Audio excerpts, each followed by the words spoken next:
Middle class के पास एक चीज ज्यादा होती है, उम्मीद। वो सोचता है मेहनत करूंगा जिंदगी बदल जाएगी, लेकिन असलियत में ये होता नहीं है। ये सिस्टम ही ऐसा बना है कि वो आपको कभी आराम से ऊपर उठने नहीं देता है। आज ऐसे ही 10 पॉइंट आपको समझाने वाला हूं कि जिसमें से अगर आप समझ जाते हो तो लाइफ टाइम के लिए बहुत ज्यादा इंपॉर्टेंट होगा। अगर ये 10 पॉइंट को समझ जाते हो, अगर ये पॉइंट समझ गए तो खुद कमेंट करके बोलोगे कि आज तक की सबसे बेस्ट वीडियो मेरे लाइफ के लिए।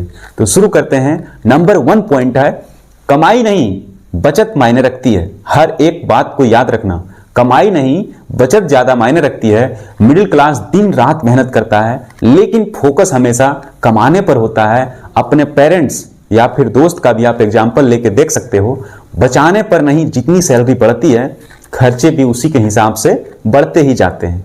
पहले छोटा घर होता है, पहले छोटा सिंपल घर होता है, उसमें टाइल्स लगा देंगे, फिर उसके बाद छोटी गाड़ी होती है, फिर बड़ी गाड़ी ले लेंगे। यानी कि सैलरी बढ़ी, इनकम बढ़ी तो उसका खर्चे भी बढ़ जाते हैं। इसीलिए आप धीरे धीरे अपना नेटवर्क को नहीं बनाते हो। नेटवर्क बनाने के चक्कर में अपने आप को एक तरह से जो पैसा आ रहा है वो खत्म करते जाते हो। और असल अमीरी तब आती है जब आपके पैसे बनाना शुरू करते हैं, यानी कि जो आप पैसा बना रहे हैं वो आपका पैसा ही पैसा बना देने लगे। लेकिन मिडिल क्लास इन्वेस्ट करने से डरता है। उसे लगता है कि स्टॉक मार्केट जुआ है, बिजनेस रिस्क है, रियल एस्टेट महंगा है, और इसी डर में वो हमेशा एफडी और सेविंग अकाउंट में अपना पैसा को इन्वेस्ट करते रहता है।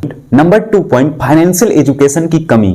स्कूल में हमें बीजगणित मैथ सिखाया जाता है, इंटरेस्ट रेट नहीं सिखाया जाता है। मिडिल क्लास को कभी नहीं बताया गया कि इनकम के कितने टाइप होते हैं, एक्टिव और पैसिव। वो हर महीने सैलरी का इंतजार करता है, लेकिन अपने पैसे को काम पर नहीं लगाता है। यानी कि सिर्फ और सिर्फ सैलरी के सोर्सेज के ऊपर डिपेंडेंट रहता है, ना कि और भी एक्स्ट्रा इनकम का मतलब आइडिया ढूंढता है। अमीर लोग पैसे को टूल समझते हैं एक तरह से कि ये मेरा टूल्स है, इसके अनुसार से हम पैसा और कमा सकते हैं। लेकिन मिडिल क्लास पैसे को सिक्योरिटी समझता है। यही फर्क होता है असली अमीरी और गरीबी में। एक पैसा चलाता है तो दूसरा पैसा को बचाता है। नंबर 3 पॉइंट, रिस्क लेने से डर। मिडिल क्लास के लिए रिस्क का मतलब लॉस, जबकि अमीरों के लिए रिस्क का मतलब मौका।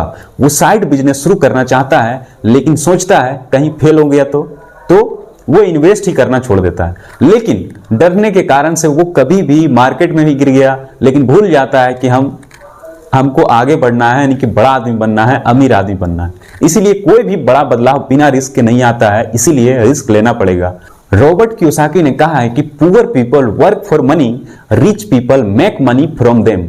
मिडिल क्लास पहले वाले में फंस जाते हैं, यानी कि सिर्फ पैसों के पीछे वो भागते रहते हैं, ना कि पैसा को ऐसा जगह में लगा देते हैं कि खुद पैसा उसके लिए पैसा बना के देने लगे। Number 4 point, life style inflation.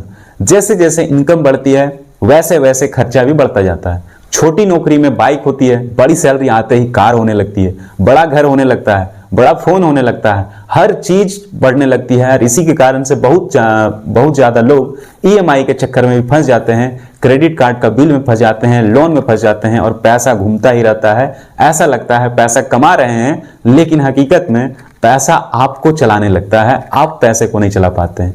अमीर कंजूस नहीं होते हैं, वो स्मार्ट होते हैं। वो जानते हैं कि कौन सा चीज खाने से पेट भरता है और कौन सी चीज दिखावे के लिए होती है। वो सब चीज उसका माइंड में क्लियर होता है, इसीलिए बहुत ज्यादा अमीर लोग कंजूस होते हैं। नंबर 5 पॉइंट, गलत पैसे की सोच। मिडिल क्लास सोचता है कि पैसे के लिए मेहनत करनी पड़ती है, लेकिन अमीर सोचते हैं पैसे को मेरे लिए मेहनत करानी है, मतलब खुद के लिए मेहनत करानी है, ऐसा सोच रखते हैं। ये लाइन छोटी लगती है, लेकिन पूरी लाइफ बदल देती है। जो व्यक्ति सिर्फ सैलरी की सोच में रह जाता है, वो देखिएगा कभी भी फाइनेंशियल फ्रीडम नहीं पा सकता है। कितना उसका सैलरी हो, आएगा फिर सैलरी खत्म हो जाएगा, और फिर वैसा ही उसका स्थिति रहेगा। पैसों से जुड़ी ज्यादातर बातें मिडिल क्लास केवल खर्च के नजरिए से ही देखता है। ज्यादातर लोग सोचते हैं ये खरीदना है, वो खरीदना है, लेकिन ये कभी नहीं सोचते हैं बैठ करके कि हमें कहां पर इन्वेस्ट करके अच्छा खासा रिटर्न हम ले सकते हैं, कहां पर हम पैसा लगाते हैं कि वहां से अच्छा रिटर्न मिले। लेकिन वही पैसा कमाने के लिए वो दिन रात मेहनत करेंगे, लेकिन खर्च करने के लिए भी सोचते रहेंगे, पैसा इन्वेस्ट करने के लिए नहीं सोचेंगे। अगर मैंने ये पैसा कहीं लगाया ही नहीं तो रिटर्न क्या मिलेगा। भीड़ के साथ चलना बंद करो। नंबर 6 पॉइंट, भीड़ के साथ चलना बंद करो। मिडिल क्लास समाज क्या कहेगा इस डर में जीता है कि सबको देख करके फैसला लेता है। पड़ोसी ने गाड़ी ले ली है, मैं भी लूंगा। दोस्तों ने विदेश जाना शुरू कर दिया है, मैं भी करूंगा, लेकिन कोई पूछता तक नहीं कि इस ट्रिप से मेरे फाइनेंशियल गोल पर क्या असर पड़ेगा। ये बारे में सोचना ही छोड़ देते हैं और इसी के कारण से उसका पैसा धीरे धीरे खत्म होते जाता है और पैसों के पीछे भागते जाते हैं। अमीर लोग ट्रेंड के पीछे नहीं भागते हैं, वे ट्रेंड खुद बनाते हैं, जबकि मिडिल क्लास हमेशा उस ट्रेंड को खरीदता है जैसे ही अमीर एक तरह से बेच रहे हैं और गरीब खरीदना शुरू कर देते हैं। Point number 7, long term vision की कमी होना। मिडिल क्लास अभी में जीता है कि आज का दिन अच्छा होना चाहिए बस, लेकिन अमीर भविष्य में देखता है कि वो 10 साल आगे क्या सोचता है, इसलिए उनके फैसले लॉन्ग टाइम में दिखते हैं। वे संपत्ति बनाते हैं, ना कि सिर्फ और सिर्फ सैलरी बढ़ाने के चक्कर में रहते हैं। वो सिर्फ और सिर्फ अपना पैसा बढ़ाने के चक्कर में रहते हैं, ना कि सैलरी बढ़ाने के चक्कर में। अगर आप आज 10 साल आगे का सोच करके प्लान नहीं बना रहे हो तो आज भी आप वहीं पर रहोगे, तो फिर 10 साल बाद भी आप वही कर रहे होंगे जो आज कर रहे होंगे।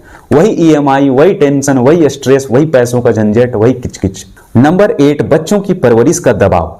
मिडिल क्लास का सबसे बड़ा बोझ होता है बच्चों की पढ़ाई और शादी। वो अपनी आधी जिंदगी बच्चों की कर्ज उतारने में लगा देते हैं, लेकिन कभी बच्चों को फाइनेंशियल एजुकेशन नहीं देता है। यही वजह है कि उसका अगला पीढ़ी भी उसी के रटे रटाए चक्कर में फंस जाती है। बहुत कम ही लोग ऐसा होते हैं कि उस चक्र को तोड़ करके आगे बढ़ पाते हैं। नौकरी, ईएमआई खर्चे, नौकरी, ईएमआई खर्चे। अगर मिडिल क्लास अपने बच्चों को टीम वर्क, इन्वेस्टमेंट और समय की वैल्यू सिखा दे तो यही बच्चा कल अमीर बन सकता है, ना कि उसका मिडिल क्लास में ही फंसा रहेगा। इसलिए अपने बच्चों को भी अच्छे से फाइनेंस का नॉलेज देना शुरू करो, छोटा से ही देना शुरू करो कि कैसे पैसा से पैसा बनाया जाता है, कैसे पैसा को बनाना चाहिए, कैसे पैसा को सेव करना चाहिए, पैसा को सेव करके कैसे हम आगे चल करके उपयोग कर सकते हैं। नंबर 9 पॉइंट, सेल्फ इन्वेस्टमेंट की कमी। मिडिल क्लास सबसे कम इन्वेस्ट करता है खुद के ऊपर और स्किल सीखने में, नई चीजें ट्राई करने में और वक्त में एक तरह से पैसा लगाने में, लेकिन अमीर लोग सबसे पहले खुद में इन्वेस्ट करते हैं। कोर्स, किताबें, नेटवर्किंग, ये सब उनके लिए खर्चा नहीं, एक तरह से इन्वेस्टमेंट होता है। पैसे कमाने से पहले खुद को वैल्यूएबल बनाओ। जब तुम बेहतर बनोगे तभी आपके पास पैसा खुद बनेगा, आएगा। अगर आप खुद को बेहतर ही नहीं बनाओगे तो पैसा तुम्हारे पास नहीं आएगा, तुमसे दूर ही भागेगा। इसलिए खुद को बेहतर बनाना ही सबसे अच्छा विकल्प है। नंबर 10 पॉइंट, सोच का दायरा छोटा होना। यानी कि मिडिल क्लास की सोच सेफ होती है, वो कहता है बस घर चल जाए इतना ही काफी है। लेकिन अमीरों की सोच होती है कैसे हम बड़ा एम्पायर बनाएं। जैसे एलोन मस्क के पास इतना ज्यादा पैसा है, उसके बाद भी वो दिन रात मेहनत करता है, वो पैसा कमाते रहता है, पैसा बनाने के पीछे पागल रहता है। वो और भी अमीर बनना चाहता है, और भी पावरफुल बनना चाहता है। लेकिन गरीब के पास, मिडिल क्लास के पास थोड़ा बहुत पैसा आ गया, सोचता है अब मेरा जिंदगी कट जाएगा, अब टेंशन नहीं है, अब टेंशन फ्री है। लेकिन वो काम करना वहीं पर छोड़ देते हैं और इसी के कारण से उसका अगला पीढ़ी भी वैसे ही रह जाता है। इसीलिए आप कभी भी पूरा तरह से आजाद नहीं हो सकते हो। अगर वाकई में अमीर बनना है तो इस चक्र को तोड़ना पड़ेगा। कमाई से ज्यादा सीख पर ध्यान दो, खर्च से ज्यादा अपने इन्वेस्टमेंट पर ध्यान दो और डर से ज्यादा मौके की तलाश करो, मौके पर दांव लगाओ। क्योंकि मिडिल क्लास तब तक मिडिल रहता है जब तक वो अमीरों की सोच को नहीं सीख पाता है, ना ही सीखता है।